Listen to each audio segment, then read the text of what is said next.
everybody! So I'm coming to you today to show you a really cool science experiment that you can do at home with ingredients that you have already. We in pre-K have done this so many times and the kids absolutely love it. It will probably get them busy for a good half hour before it starts getting really messy. That is a warning. It can get messy, so you might want to watch over this, but it is certain to be a ton of fun for your kids at home. It's the classic baking soda vinegar volcano experiment, but we're doing it a little differently. So what you're going to need is baking soda, vinegar. You can use regular white vinegar. I have food coloring to make it a little more fun and colorful. And then you're going to need a tray to keep it all contained in there, along with something to distribute the vinegar. So I went around my house. In the classroom, we use little pipettes or like the science droppers. You might have a dropper at home you could use. I found a turkey baster. This would work awesome because it works on fine motors where your kid has to squeeze this, so it builds the finger strength.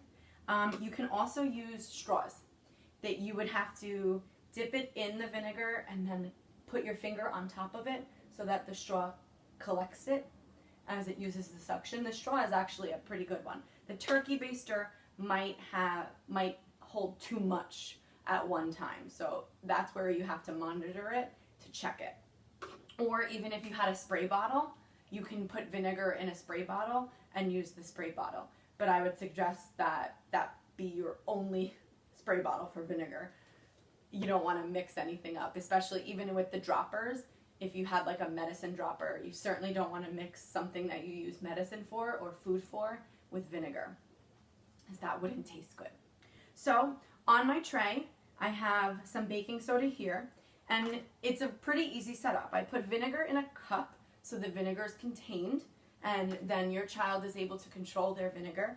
Even if you had a squirt bottle, not like a spray bottle, but a squirt bottle, almost like where you see like the ketchup bottles, like those red bottles with the point on top, a squirt bottle would be good with this too.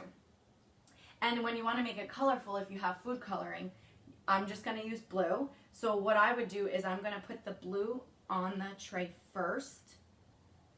You can kind of see the dots here. And then cover it with the baking soda. Don't rub it in. Don't spread it out. Just lay it on top. My baking soda is a little clumpy, so you can press the clumps out of it. But you don't want to mix in the food coloring. The baking soda is just going to lay on top of the food coloring. And you can cover the whole tray. The more baking soda, the longer this will last.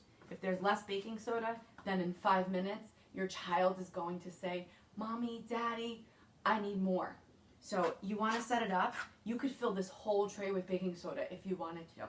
You want to set it up so that they're able to do this independently, but they have time to do it. And it's not just a 5-minute activity. It'll give you a break too. So the baking soda is over the food coloring, and I'm going to use the straw first. Again, vinegar is in this cup, and then when you stick the cup in, then you cover it over the top, and there's some vinegar in the straw. Then all they have to do is let go of the top, and it starts bubbling and fizzing because the chemical reaction is occurring.